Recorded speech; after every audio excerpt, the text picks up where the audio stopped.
and Mohawk Council of Cenotaph Grand Chief Serge Otis Simon. They're with us here. Ils vont prendre la parole. We'll answer questions afterwards. Please put your cell phone on vibration so we don't hear the noise of your cell phone. Gentlemen.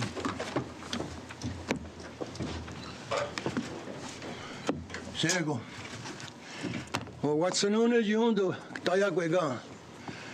Asquada onsa de nothing go one night. Tagwa Harori. Se guarda horado nesse guarda diz, tá seguindo nisso, lado, tu yorem da água. Nega de água quisla, na yama. Ne yo na ma água ste. Anda gairi água gona, ngori wasu. My name is Cenotaph.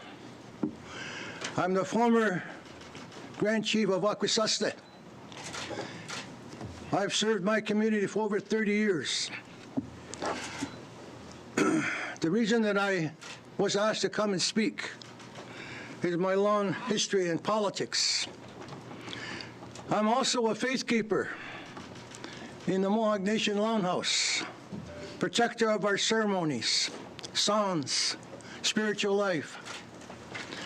So when you balance your culture and your language and your spiritual ways, it's very important, not just a politician, but a human being. What I want to convey in my introduction is about the community of Tainanega. I want to note it that Tainanega is the Mohawk name of Joseph Brant.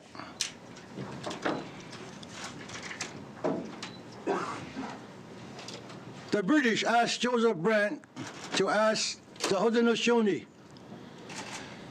if they could be allies in constructing a new country called Canada.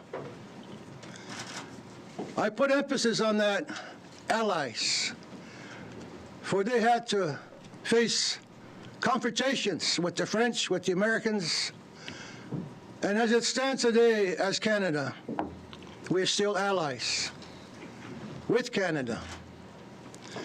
The other thing for Tainanega that has significant meaning is the birthplace of a peacemaker that brought us the great law of peace.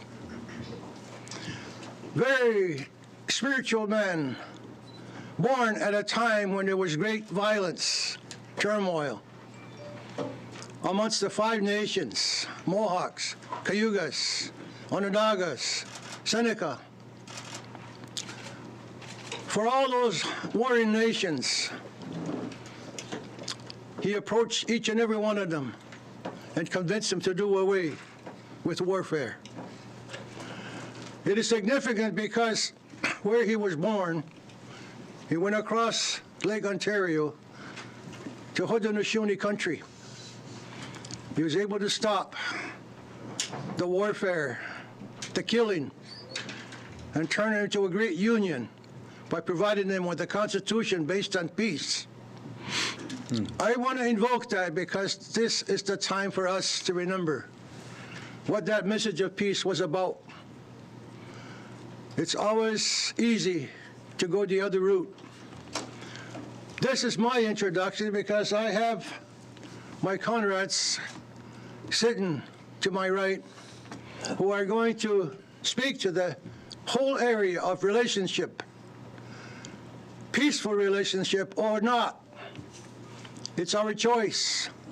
We're at the crossroads. And we must invoke the message of the peacemaker if we're going to have lasting peace, security, wellness in our communities. And that goes both ways. For the people in Canada are just beginning to learn. I'm well aware there's a lot of hatred in this country. It's directed at First Nations. We've got a lot of work to do. We can react, or we can sit down and consult with one another based on that message of peace left by the peacemaker. That's my opening introduction. Ja. Thanks, Mike. And nista nenaskom un kel naskom tenwa kahkia no temptik no akomaganak. Nista no tainan semanto kel naskom ten. Kahkia hodon soni ukimawa kel naskom tenwa. Algonquins Jenishna back and Naskomtin. Nista a little bit in Cree, friends and relatives. I'm happy to be here, acknowledging you all and giving thanks to the Creator for this day, acknowledging the Haudenosaunee chiefs here, and acknowledging as well the Algonquin territory and the peoples whose land we gather. And I'm here today as AFN National Chief to speak about the Wet'suwet'en and the hereditary chiefs and what's going across this land. And I've spoken to many, many people in the last 48 hours. And I've been in touch with many, many leaders, regional chiefs, hereditary chiefs, the elected Indian Act chiefs. I've talked to the federal government, provincial governments, and industry, and how we can find a way forward. And today, again, of course, we're calling for calm.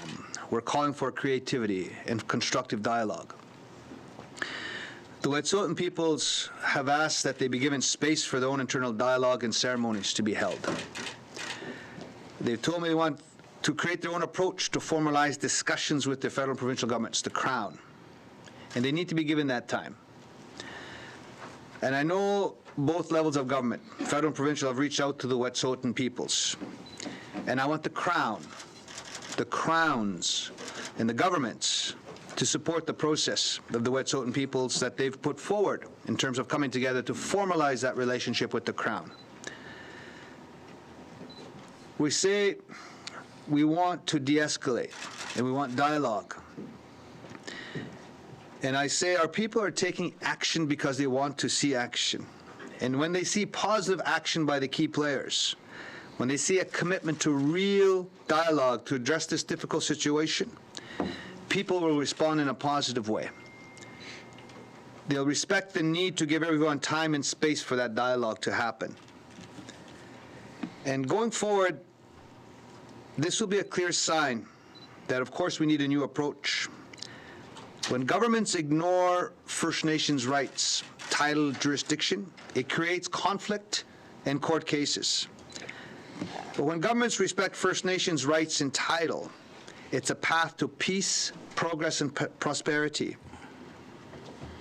And I know the UN Declaration is the UN Declaration on the Rights of Indigenous Peoples is a roadmap to reconciliation, no question. No one said reconciliation would be easy. This is hard work. And if we're going to move this country forward, it's long overdue.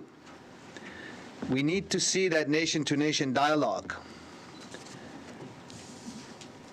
We've called again, and the Wet'suwet'en peoples themselves, through their ceremony, their big house, through their traditions, their laws, will find a way.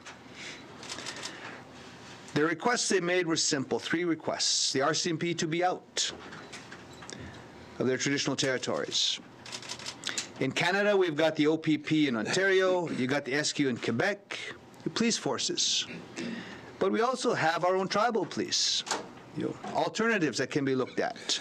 Wet'suwet'en need to give that direction, and if so, there's options available. They've also asked again that the industry players look at options, and they should be prepared to look at options. It's 2 requests. The 3rd request is the formalization of the process with the Crown. And as I understand it, there is a request for meetings and to formalize that process. And I ask, once that process is formalized, that people give time for that process to bear fruit. Positive discussions. I also want to say that in this day and age, when we start talking about reconciliation, and I'm really glad that the Haudenosaunee leadership is here, because we're all about peaceful coexistence and mutual respect. And now in February in 2020, and I've said this before, that as human beings, we can't give up on each other. We cannot give up on each other. We cannot give up on peaceful coexistence and mutual respect. We cannot give up on reconciliation. We cannot give up on our treaty relationship with the Crown. We can't give up on the United Nations Declaration on the Rights of Indigenous Peoples. It is the pathway forward. So I wanted to say that. I wanted to say those words and acknowledge you all for being here. We have a special relationship with the Crown. We are allies of the Crown. And we have a nation-to-nation relationship. It's time to really get that started in processes to move beyond the Indian Act and to respect our laws and jurisdiction as well. Always with those principles of peace and coexistence to mutually benefit from sharing the land and resource wealth as well together. I'll say that much for now. Well, Chief. Sego sa Gwego, Yunyats Adarot Sario, Ogatahioni. The elected Chief Don Miracle of the Mohawks, the Bay of Quinte. I bring greetings of peace and friendship to all who live and share this great land, that the homeland of our Indigenous nations. I want to emphasize that I love and respect all of my people, and I respect all the Wet'suwet'en Territory leadership and the decisions they make, because that is their place to do so. I also love and respect my people when they feel something is wrong, to be able to stand up for what they believe in. That is a Canadian value. I want to emphasize the need for peace and dialogue, as well as parties to work together to resolve the situation that we're now in. I would never try to speak for another First Nation.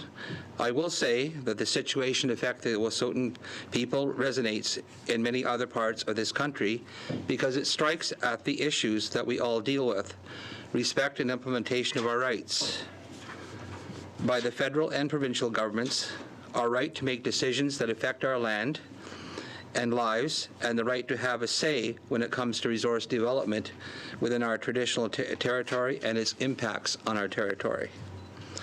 And I want to emphasize this: all parties in both the federal and provincial governments need to support dialogue and do their part not to inflame the situation by using aggressive language and actions that will not be helpful. I echo the words of my colleagues here that this is a time to create a calm and to support dialogue. The government needs to show leadership and show First Nations across the country that it is committed to resolving long-standing disputes in good faith and good dialogue, and be open to look at all the options for discussion.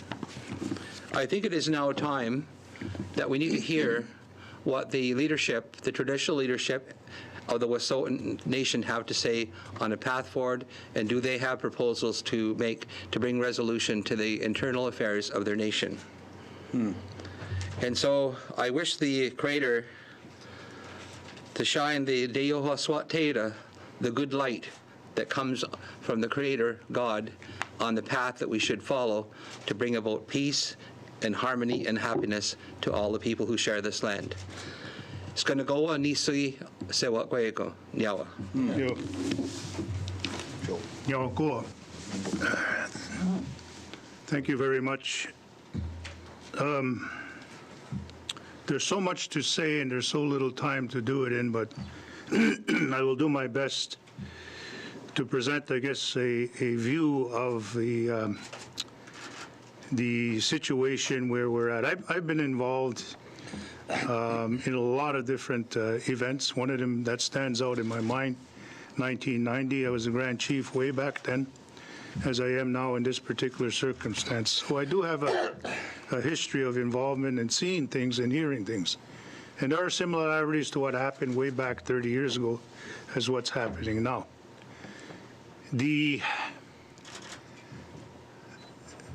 I'll call it the stubbornness and the refusal for the provinces and the federal government to recognize the situation, the relationship that supposedly was established. I mean, we didn't say those terms. We didn't say United Nations Declaration on Indigenous People. We did not stand up and we did not say reconciliation. We're not the ones who have apologized for things that have happened to our people over the course of time. It's somebody else that had to do that. And we've accepted that. I come from a place called Ganawage, which is just across the river from Montreal. We have 100,000 people a day coming back and forth to our community. We've got bridges, railways. We've got an international seaway. You know, you name it, it's there. Somebody else, for somebody else's purposes, not for ours. Now, this is not a plea. I'm not here today to talk strictly about that, but we know what it is to be imposed on, you know. And our brothers and sisters in Wet'suwet'en territory out in BC are suffering the same circumstances. There may be some differences of opinion on the I guess the way things have happened over the course of time to allow for this circumstance to deteriorate to the degree it is right now. But here is an opportunity now for all the country to begin to realize the exposure that our people have and the way the governments have behaved over the course of time. This is not a new issue. This goes back in time. The implementation of the Indian Act on our people has divided our communities. Each one of us sitting up here that represents a community has seen that happen within our communities, divisions because of the Indian Act, because of traditional beliefs. So it's a time for us to come back together, as we have always talked about. It's a time for us to seek out the proper way of dealing with issues and matters when they arise. But on the other hand, we have a, if you will, a partner. The partner is Canada and the provinces that need to realize and understand that they are the cause of these things that happen. It's not by accident. It's by the way laws are put in place. It's by the way the Constitution is structured, the courts, all of that stuff that's out there is against us. We don't stand a chance. We spend hundreds of millions of dollars walking into those courts, sort of knowing that, you know, we're going to get our ass kicked, if I may be blunt about it. Yet at the same time, we say, well, we have to go in, we have to try, and we have to make it known our disagreement and dissatisfaction with the system as it stands. The Wet'suwet'en people in BC is a perfect example of that, trying their best, the hereditary chiefs, to defend the land, to protect their people, and find themselves in court, find themselves then being bullied, being attacked physically, weapons pointed at people. Luckily, nobody was shot. People being arrested, put in jail. For what? Protection of land. Protection of our territory. Our people out here in the East see that, and they see themselves in that. They feel that pain and that anger. They sense it, and they know it. Because we've seen it happen to ourselves. So we're prepared to defend ourselves too. And the young people stand up and say, we're not going to put up with that. And you know something?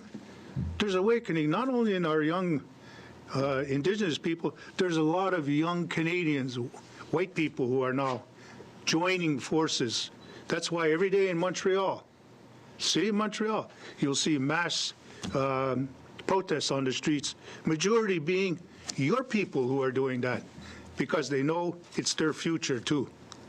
They understand, and the consciousness of the environment is becoming a major issue with them. So they look at what we're doing, and they understand that there has to be some sort of amalgamation between what we are doing and what they are, and what they want, what they need. They're looking for answers too. So it's not just our people. We're defending our land, but also we're defending the land for other people too. We're defending the environment for the future of Canadians, not just our own people. So that's a message that this government across the street, up the hill, has to understand, has to acknowledge. So they can have all their little meetings within their parliament, within their cabinet, and come up with counter plans about how they're going to enforce the law, not enforce the law. They don't know what to do. Why not listen to us? Help. We can help you. Yeah, well, thank you. Yeah. Okay, I guess I'm up next. Yeah. There you go. No go. First, just give you a little bit of background. My name is Serge Uzi Simon. I'm the Grand Chief of the Mohawk Council, Cenotaph. And over the years, as Chief, I've seen a lot of issues come to our table. Everything that you've been reporting over the years, missing and murdered, environment issues, land claim issues, and so on. As a matter of fact, I was part of one of the original 3 chiefs who went out west to try to form an alliance against the tar sand expansion. At the time, I was fighting Trans-Canada, and out west they were fighting Trans Mountain and other projects.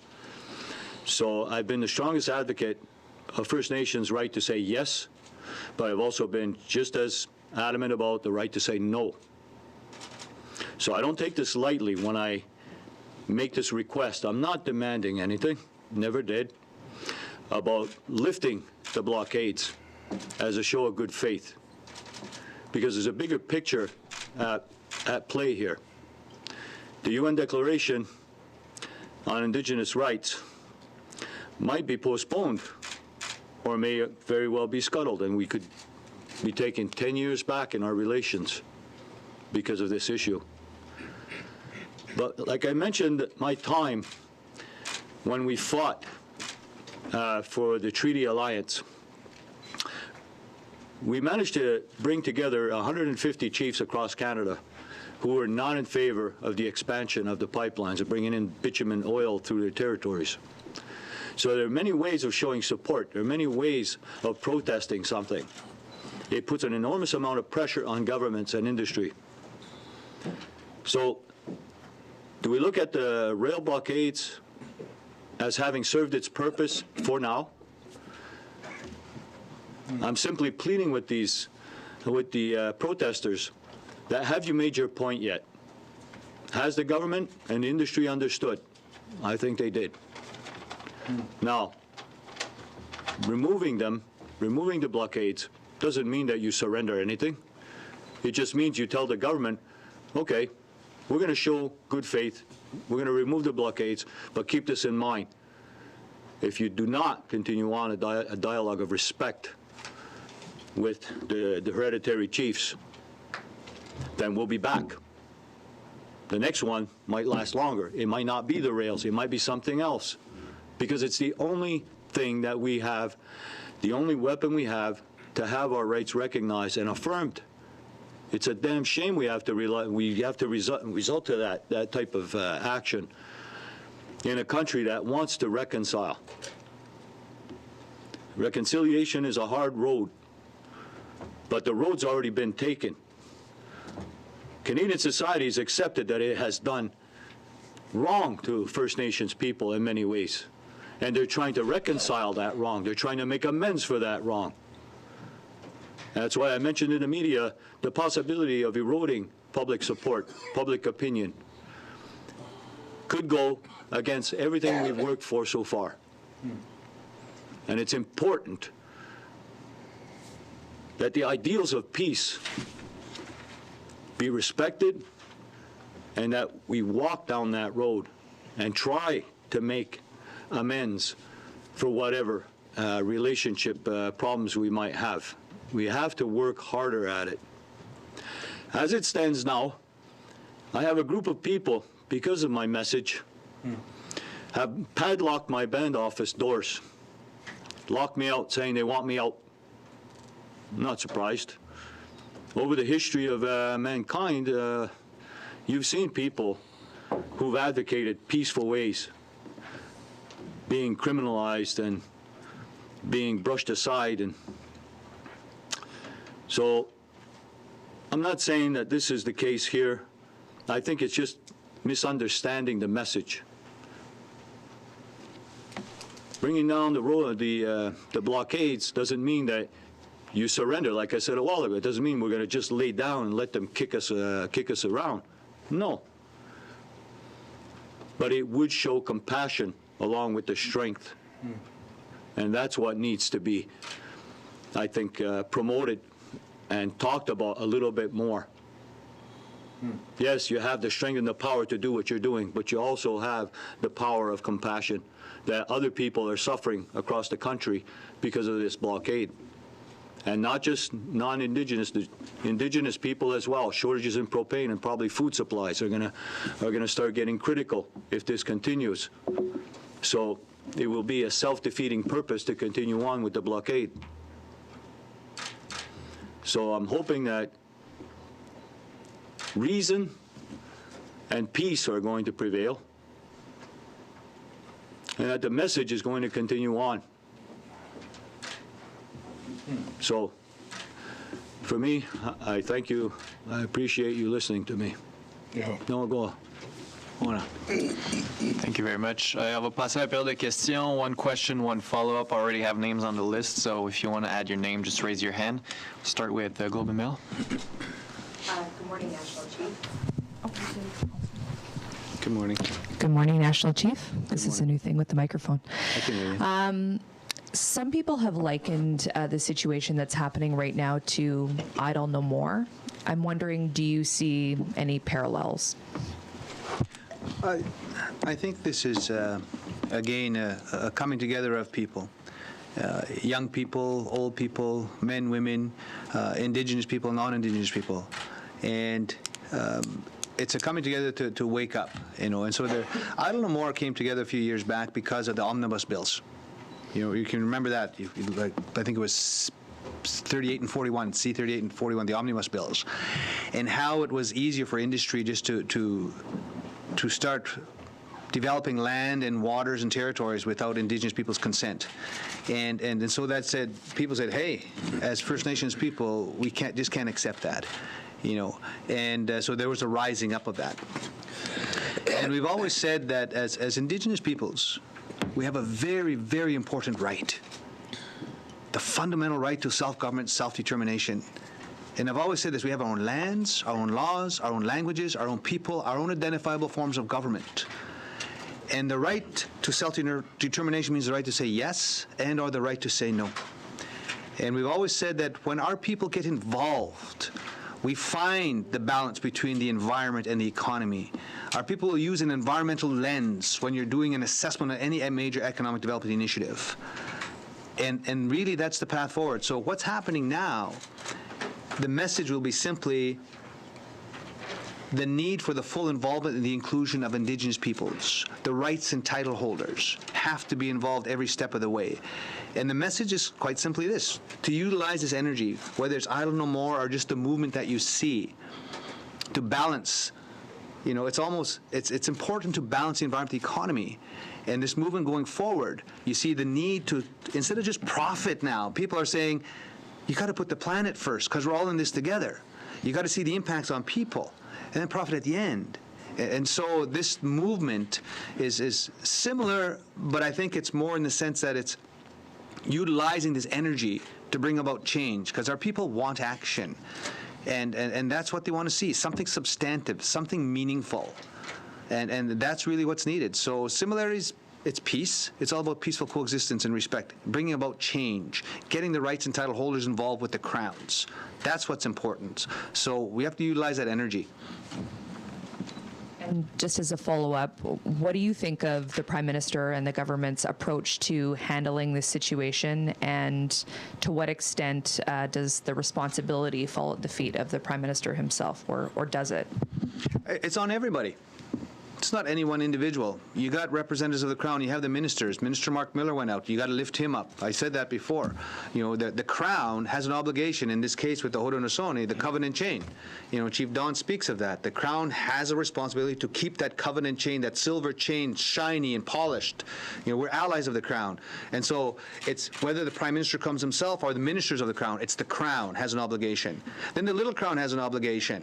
You know, the BC government has an obligation to get to the table. And then as well, even amongst the Wet'suwet'en people themselves have an obligation to sort this out, because you see the hereditary chiefs on one side, then you have the Wet'suwet'en people on the other side, and the chiefs duly elected through ban referendums as well to support the Coastal GasLink. They've got to come to the table. So it doesn't rest with any one person. I'm just calling on all the parties to come together, get this dialogue started in a constructive way, and this can be mapped out going in the future. Just make sure the Aboriginal rights and title holders are there. That's what I would say, you know, to find resolvement here. Bonjour, hello, Chiefs. I have a question in English et ensuite en français.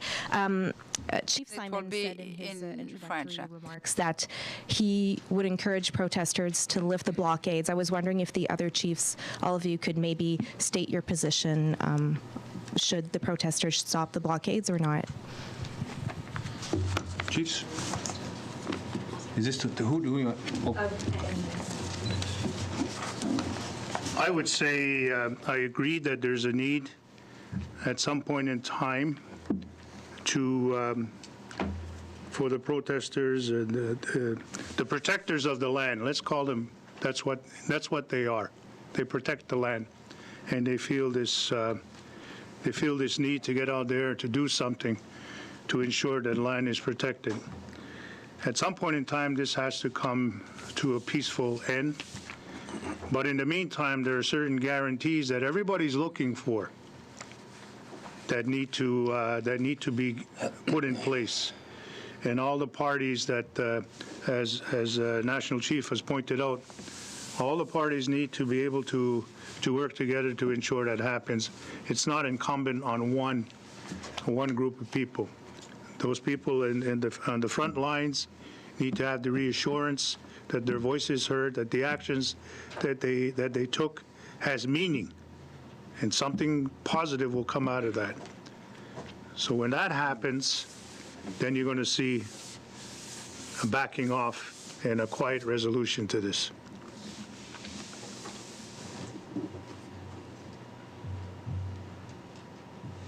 I don't know if anyone else wanted to answer the question. Should the blockades be lifted? Again, I've always said, or I can go. The issue is, again, and Grand Chief Joe talked about, you can't criminalize people for standing up for their rights, title, and jurisdiction. So I've always said political activism. Don't call them blockades. Don't call them protesters.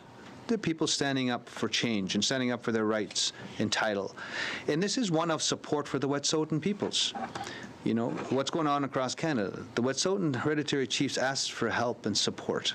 And people have heard that call.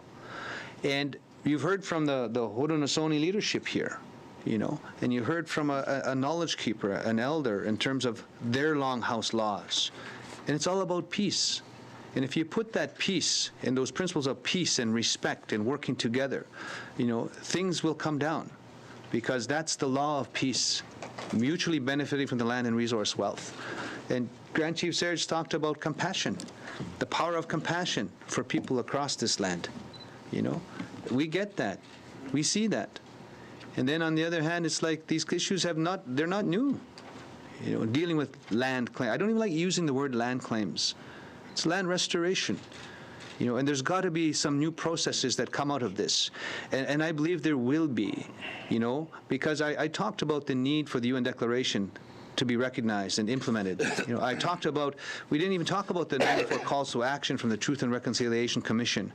That helped light about Canadians, about the genocide of the residential schools. We didn't even talk about the missing and murdered Indigenous women and girls and the 231 calls to justice that have to be implemented with a national action plan. We didn't even talk about the 5 to 7 times the young people are killing themselves. We didn't even talk about that. Too many of our people in jail. So the list will go on and on. So there's an inconvenience on both sides. But so when you ask this question, it's brought awareness. Our relatives, our brothers and sisters can hold their heads high. They've elevated this issue to a national, international level. And we want to make sure that it's peace in a good way. We also want to be concerned with the welfare of people that are on those lines there, that things come in a good way based on our elders' teaching. And if you put the elders' teachings in the ceremony first, we're guided by those 7 teachings, no matter what nation or tribe. And it's truth and honesty, love, respect, courage, wisdom, and humility. Those will guide us forward. When you put those at the forefront, you'll find things can come and work out in a good way and things come down. Pour vous, Chef Simon. And for you, Chief Simon?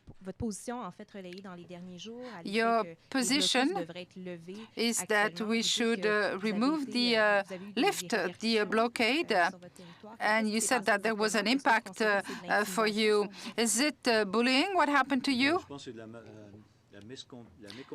I think it's a misunderstanding of what I said over the past few days. I'm not asking that the blockade be lifted up completely, but that something be done, because there is the economic impact. It could be very serious, and it will have an impact on everyone. We ask the people if they had made their point and if the government understood, and as well as the industry, and I believe they did. We don't want the situation to escalate, because the governments will have to do something. We don't know what, but there could be an escalation on our side as well, and everybody will lose. So, as I said, there are different ways to express solidarity. And it's not just the blockade. There are other ways. So our support for the hereditary chiefs will not be diminished. It's just find other ways, because we cannot lose the good faith that we developed over the past 10 years with the Canadian population.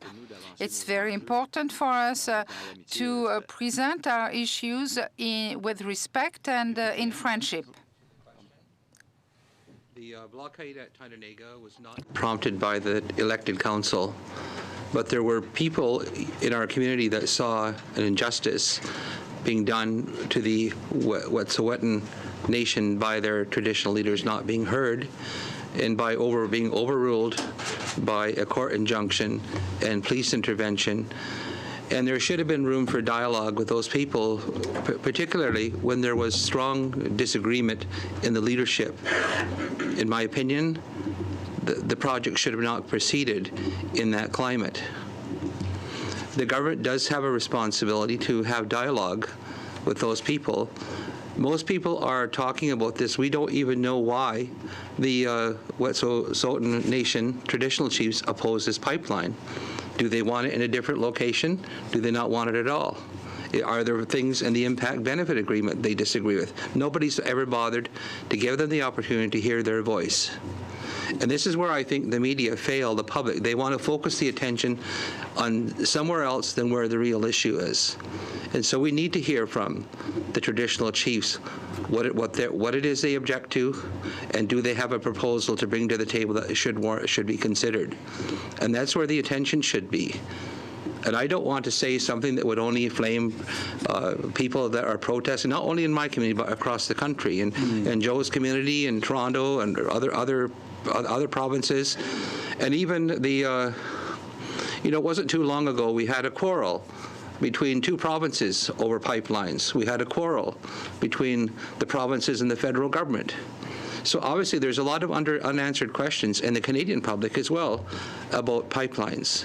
And maybe there's more information that the media could put out about the pipeline debate than just these blockades and stuff, because it's not about blockades. Fundamentally, what's at issue is the decision-making rights of the traditional leaders and the Wet'suwet'en Nation, and that's what's not been respected, and that's why we now have this conflict that's going on. And the resource development companies have some responsibility to make sure they get it right, but not to resort to court injunctions to force their will and corporate greed on the Indigenous nations. Our people have experienced that. When the resources were transferred to the provinces by the federal government, our people were not involved in that discussion, nor did we ever give our consent to have our traditional land or resources transferred to provinces so they'd have all to say about it.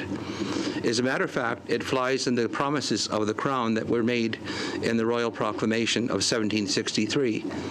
There were lands that were reserved for the Indian country and our hunting grounds, and the Crown was supposed to protect that land from trespass and frauds, because the Crown at that point in time acknowledged a lot of land frauds had already taken place. So it was an intervention by the King to stop that, and no land could be settled peacefully unless the Indians ceded and surrendered their title. The Indians, the indigenous nation of Wet'suwet'en, never ceded or surrendered their land. So they have the right to make a decision about development that's going to be on their land. And so that's why this conversation needs to happen with the traditional chiefs there, to find out what is it that they want. Hi, over here. Brett Forster, APTN News, Kettle and Stony Point First Nation. I put this question to all of you. There's been a lot of blowback about this. So you've had op-eds in the media calling for the military to be sent in. You've had Andrew Scheer said that he would personally direct the RCMP to move in. I know APTN's social media feed has been flooded with hateful comments. What's your reaction to this blowback, and what's your message to your peoples who are experiencing a lot of hate because of this? I would just answer it this way, that again, principles of peaceful coexistence and respect for each other is needed, and it's not a time for divisive comments from any leader. It's a time for calm. It's a time for dialogue. It's a time for coming together of our peoples. And even regarding the injunctions, you know, and I've said this before, that the proper exercise of police discretion should not be confused with lack of enforcement. It's a difficult time for the RCMP and the OPP and the SK and everybody else. So it's because they're not being enforced. They're using their discretion. And that's a positive thing. People got to acknowledge that. And again, always calling for calm and peace. Using ceremonies, you're not going to go wrong. You know, and I would say, like, the goodwill of the Canadian people, because I can only go back to our teachings, and we have a treaty relationship with the Crown, and we're to mutually benefit from sharing. We didn't give up anything. We're sharing the land and resource wealth with the newcomers here to these lands. The hatchet was buried, there would be peace. You know, even the teachings of what, like our eagles, why is our eagle staff curved? That's our flag, that's our nation. At one time it was straight, it was a spear to kill. But our people said, we'll curve it. It will still be used to recognize our people, but there will be peace between our peoples. And people need to know that and respect that on all sides. This is a great, beautiful country. We cannot give up on reconciliation. We cannot give up on the UN Declaration on the Rights of Indigenous Peoples as the path forward. We can't give up on the Truth and Reconciliation Commission's calls to action. We have work to do. We have to implement 231 calls to justice from the Missing Murdered Indigenous Women and Girls Inquiry. We need Canadians to get behind all of that, because then we can really build a country where our children and grandchildren can respect each other in a good way. That's the work we've got to do going forward. Every November the 11th, Canadians lay wreaths at the Cenotaph in honor of all those who served and gave their lives at wartime when the security of this country was an issue. In my community, we had the highest number of Indigenous volunteers. In the First World War, 101. And the Second World War, 213, and ever since we've made the covenant chain in 1664, we've always answered the call to arms on behalf of the King or Queen of England. And so we gave distinguished military service and our lives in that cause of freedom and justice, and that included justice for the Indigenous people. And so when you lay a wreath there, remember that our people also gave their lives for the values that say that Canadians are so important to them. Yeah. Lest we forget. Yeah, partial response. I guess the warmongers out there who are quick to pull the pin and throw the bomb should think about what's happened in the last little while. I mean, the reminder that Don gives us all in terms of the sacrifices our people have made. We do the same thing in Kahnawake too. Every November we have a commemoration to those that died. But to those people who are quick to pull the pin and to come down hard or demand that harsh things be done, you know, it's 30 years ago since since what they call the Oka crisis. It's not that long ago with the Camp Ipperwash and the death of Dudley George. People quote that and use that as a reminder to themselves. We should use restraint. We've heard that from politicians, provincial and federal politicians. Nobody wants to see that again. So to those who want to, and that's why I call them the warmongers, they should also think about that too. And it's easy to send in the, whether it's the military or whether it's the Ontario Provincial Police, or whether it's the RCMP, or in Quebec, the Sûreté de Quebec. It's easy to send them in right away, Go ahead and go in and do our bidding, do our work for us while we sit back and we watch. But it's another thing to be on the front lines. And I've been on the front lines. Just expand on what my brothers were just talking about.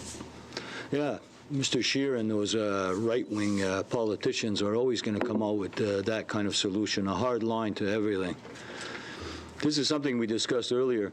Is it possible that we're going to be fueling that right-wing mentality that that still we're seeing across Europe, United States, here in Canada?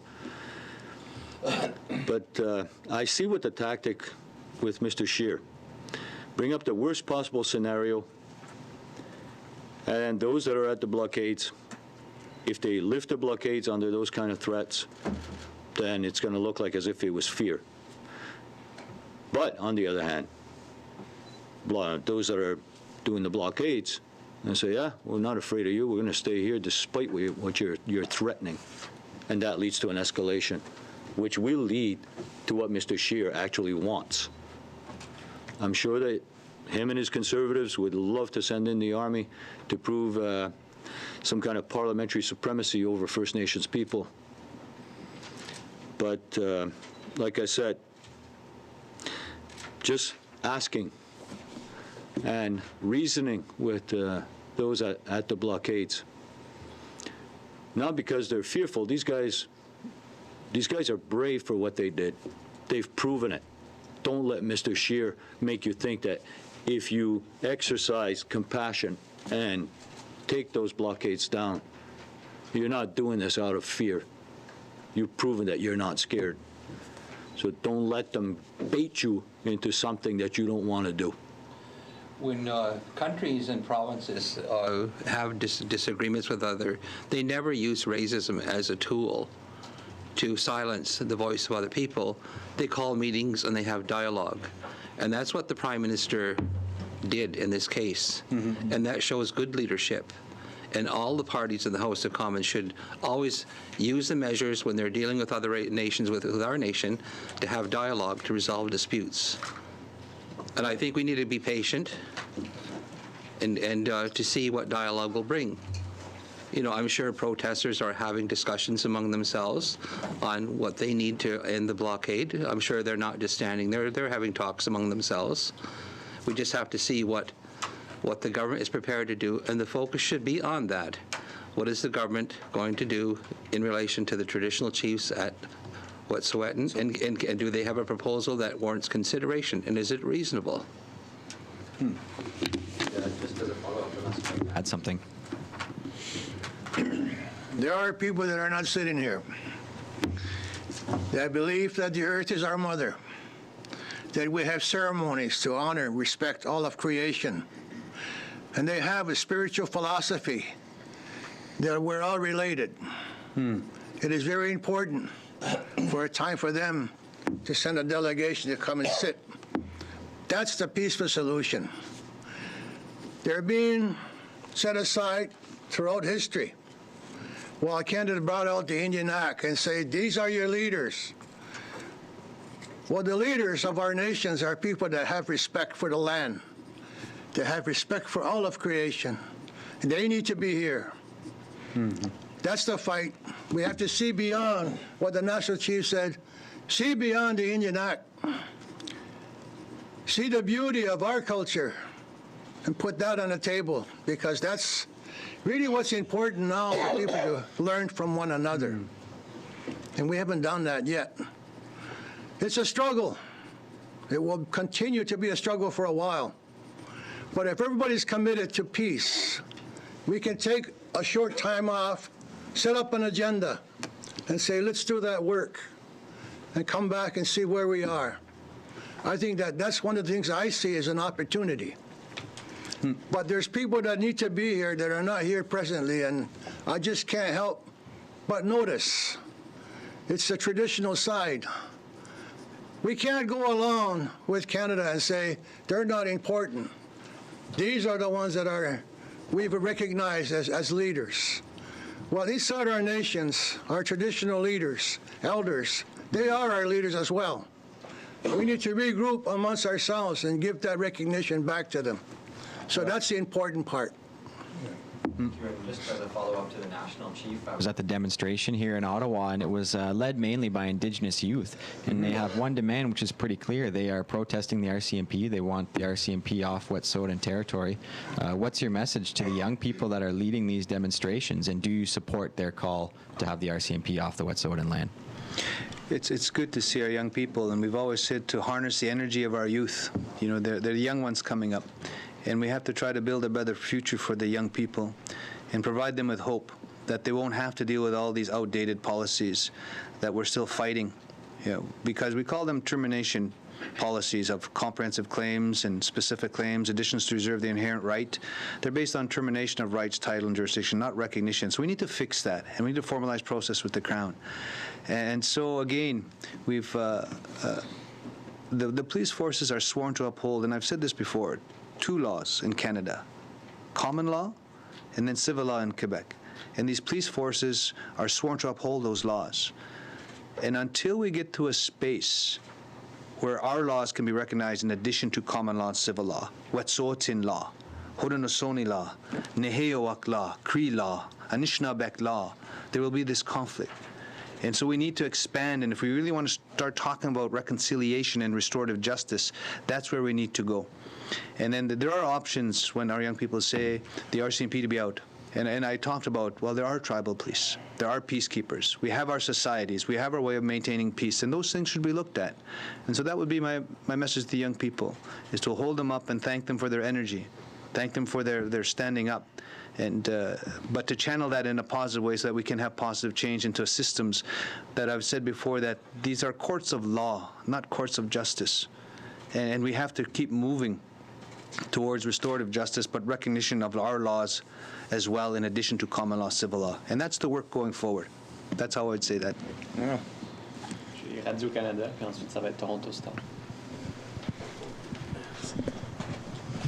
Chief Bellegarde, I would like to hear you about what should have been done by this government, the federal government, in the last few months, years, to maybe prevent the situation where we're at now, and on a short-term basis, what should be done? Should there be concretely a working table set up to address land reclamation? I'd like to hear more about what should be done in a short-term basis. I would say there's been so much good work done over the last number of years. I think back to all these reports and commissions.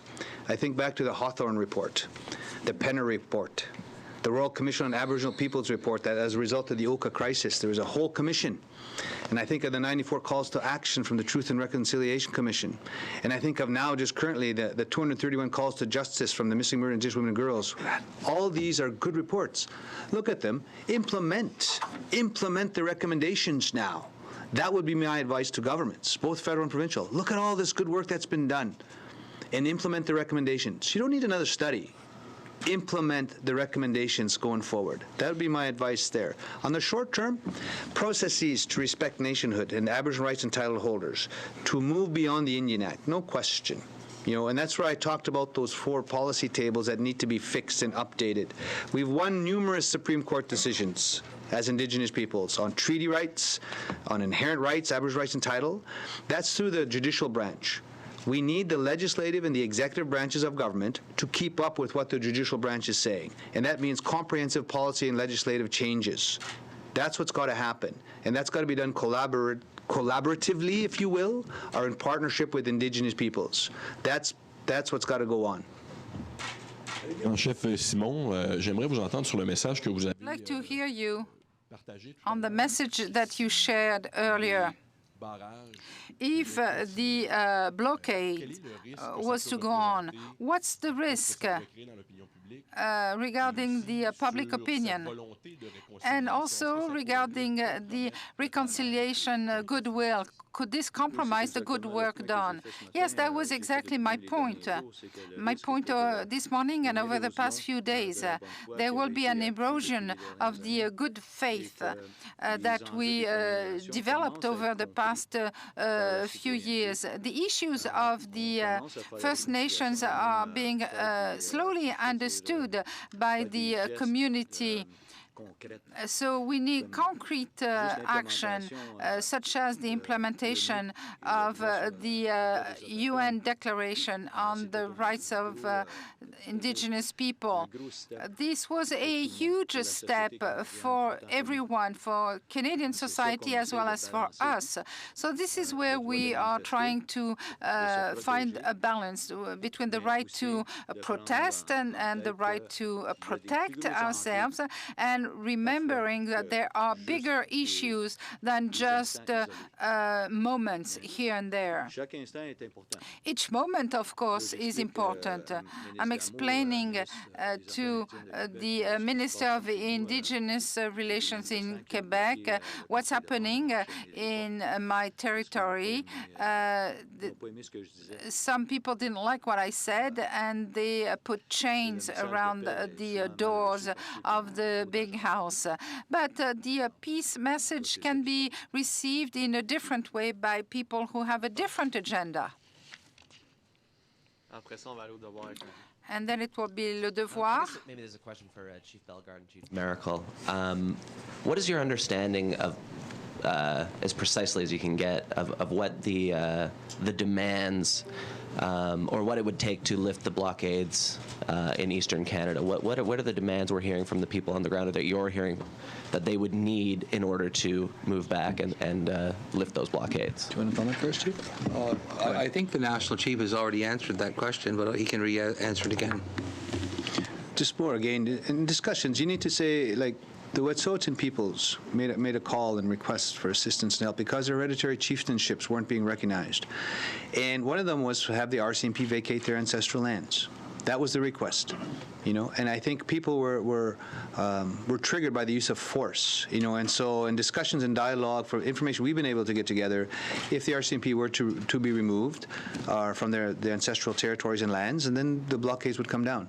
And that's my understanding of it. And it might be that, may not be that simplistic, you know, but the RCMP have withdrew their forces from 130 plus down to 21, you know, and so they within the 22,000 square kilometers up there, there are 4 RCMP stations, and so they're also an element of Wet'suwet'en people that want them there too, you know. But in terms, so there's options, but again, has to come from the Wet'suwet'en peoples themselves, you know, and there could be options like peacekeepers, like their own tribal police, but that can come from themselves. And again, lifting up, like there's the use of discretion, you know, and just because you have a court injunction doesn't mean you automatically enforce it and use the force. Like they're exercising pretty good judgment, you know, and so that should be upheld and that should be acknowledged.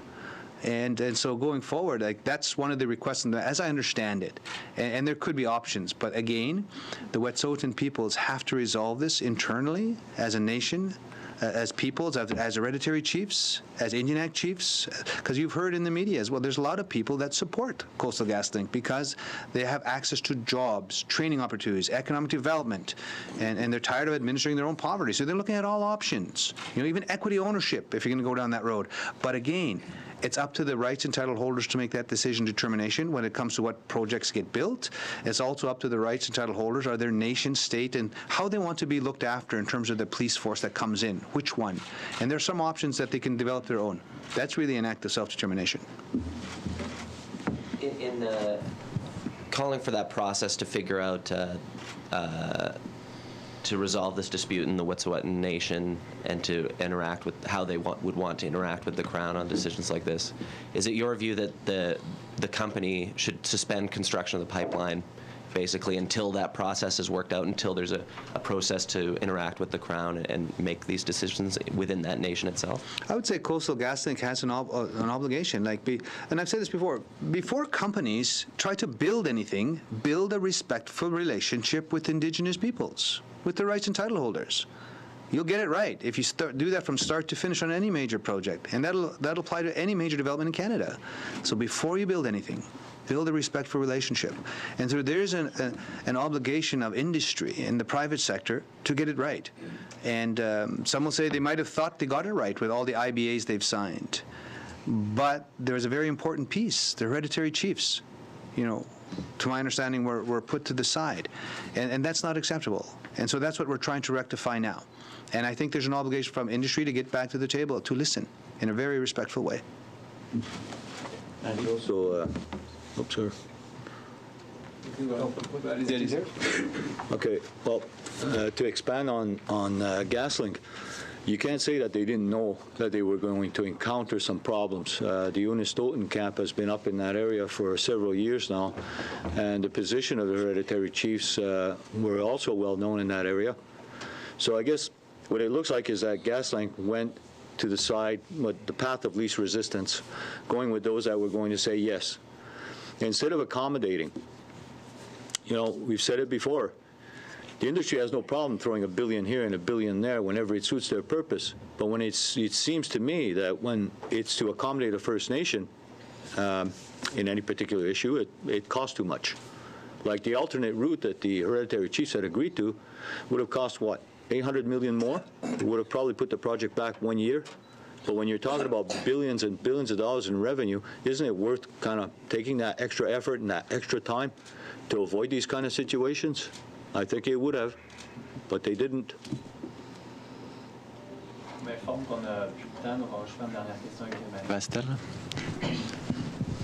Yes, hi, Chief Morocco. I wanted to ask, Grand Chief Simon mentioned that the blockades, or suggested that the blockades perhaps could be lifted, even if it's temporarily, to show good faith.